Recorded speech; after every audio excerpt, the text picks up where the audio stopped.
Hey friends, I'm going to try to keep this video short. Today we have two impact drills. My company goes through a lot of them, and over the years they have a lot of branches, and I was able to get a hold of these two that they were trashing. This HILTI here, TE24, it's an older model. They took it to the shop where they normally take their drills to get repaired, and the shop said we don't service HILTI. And then I don't know what the story on this one was. The wire was cut, but I can easily replace that. So these units were malfunctioning, and what I did know is that by plugging them in, they just weren't working. So it wasn't like a grinding bearing or something, ball bearing inside that crushed up, gotten loose, or broken. So that was a little more reassuring. That was on the electrical side. So I started with this HILTI and completely took it apart. It has a really nice, easy, elegant design. If you ever need to replace the switch, you just pop off this side unit.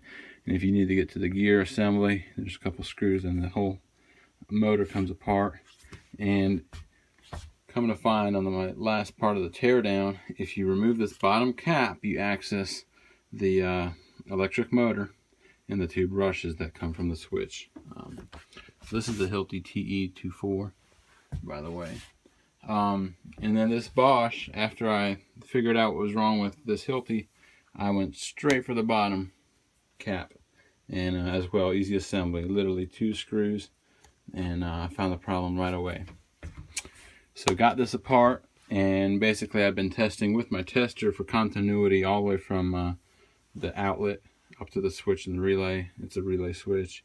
All the way up to the 2 points, and it was getting the correct voltage, it just wasn't moving. So then I pulled the points out, and I probably would have helped me to look it up online initially, but I've already removed now. I kept one out so that I could order the correct one. This is what I found inside. This was a Labor Day weekend this past weekend. I ordered them Friday night late off of eBay for about 13 bucks, and they arrive. It's Tuesday now. These are what the new ones look like. So you can see first off that this one here is half the size. They have the same rear end where the wire hooks up to them. That little center valley is where the spring pushes down on it. You can see this one's a little worn. This one here on the left.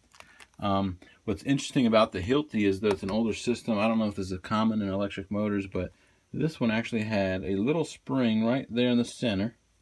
And what it does is, once it wears out, kind of like a car brake, it wears down. That spring pushes against the rotor of the motor, and thus completely kills the contact so that it doesn't damage anything on the motor.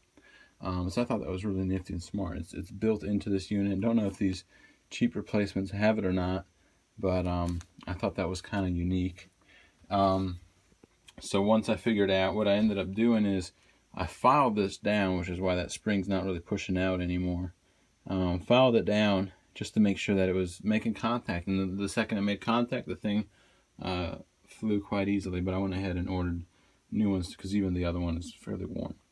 And then I started looking at this Bosch, same concept. I went ahead and plugged it up, and it wasn't working, obviously. So I pulled the cap off, and again, talking 2 screws, and these snap into place. The replacement should take less than not even 2 minutes. The talking in the video is taking me longer than the actual repair. This one I did the same thing. It looked a lot smaller. I kind of know what to look for from the other one. I took my little Dremel tool and I smoothed it out a little to make sure it was making contact, and sure enough, things spun nice and smoothly. So I'm waiting for this one. This one I ended up pulling apart the next day. So maybe these ones will arrive tomorrow. So I just want to show you real quick. I'm going to go ahead and use a drill and pull those two out.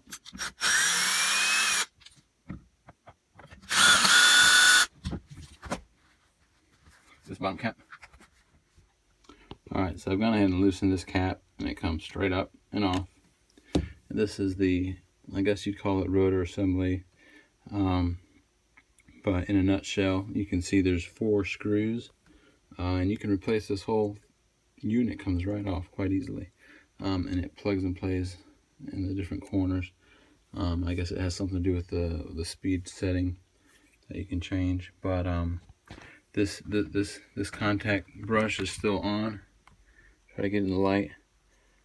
Plug and play clip right there. That spring coil is what holds it in, and then it just pushes against the rotor. So I'm gonna get a flathead. All right. And what I'm gonna do is I'll do it on both sides. Remember, I have the old one removed, the one that was damaged. I'm gonna pull that spring out and up and out of the way, where you can go down. And a lot of these units are quite similar. They just vary a bit in design. So pull that one out. That one went down. And this brush, we'll see if it slides out. This one's really worn. Oop, pop the spring back in. Stay down. I'm gonna go ahead and lift it up. And it's already been loosened from when I checked this one the other day. It's not in place.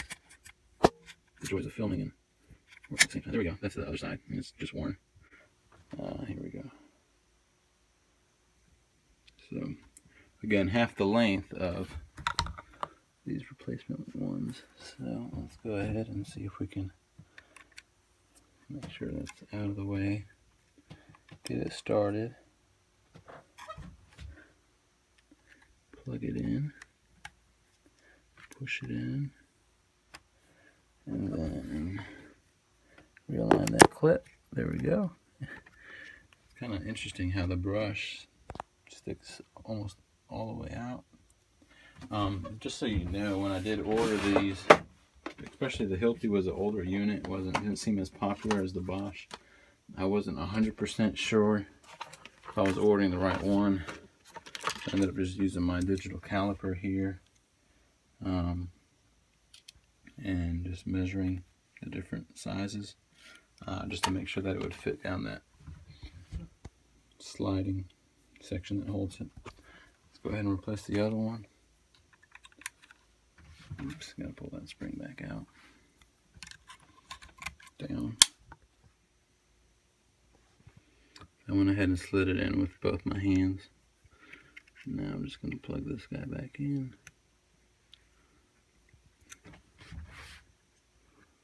These might be kind of tough to pull out as well when you first open the unit.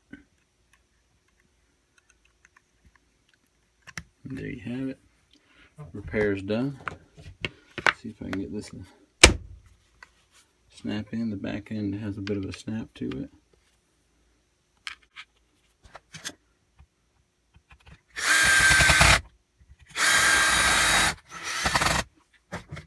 Alright, let's go ahead and plug it in for y'all and for my sake, so we know that it works.